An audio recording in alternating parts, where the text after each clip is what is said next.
Ang kapamilya singer-actress na si Angeline Quinto ay masayang ibinahagi ang pagdating ng kanilang bagong miyembro ng pamilya, a baby girl na pinangalanang Azine Sylvia, ang kanilang ikalawang anak ng kanyang asawang si Non-Rev Daquina, na isang non-showbiz personality.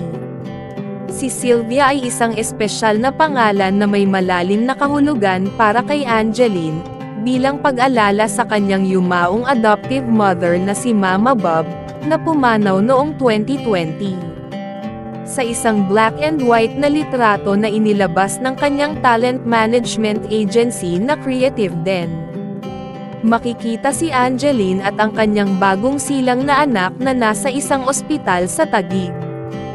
Ang nasabing litrato ay nagbigay ng unang sulyap sa mga tagahanga sa masayang okasyon ng pamilya.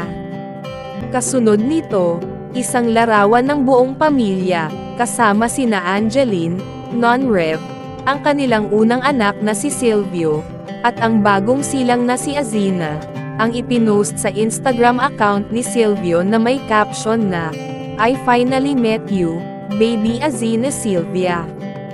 Ito ay nagkumpirma sa pangalan ng bagong silang na sanggol. Ipinahayag ni Angeline ang kanilang kagalakan sa pamamagitan ng pag-repost ng mga litrato at sinamahan ito ng text na, "We're officially a family of 4." Malinaw na puno ng pagmamahal at saya ang kanilang pamilya sa bagong biyayang natanggap nila.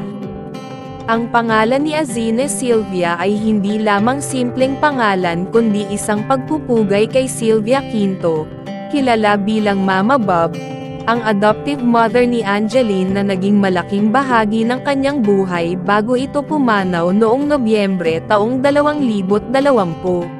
Sa parehong paraan, si Silvio, ang panganay na anak nina Angeline at Non-Rev, ay ipinangalan din bilang pag-alala kay Mama Bob.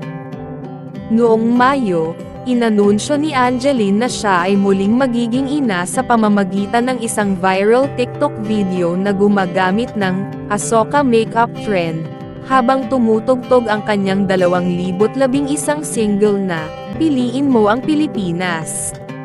Sa video, ipinakita ni Angeline ang kanyang baby bump habang suot ang tradisyonal na Filipino attire.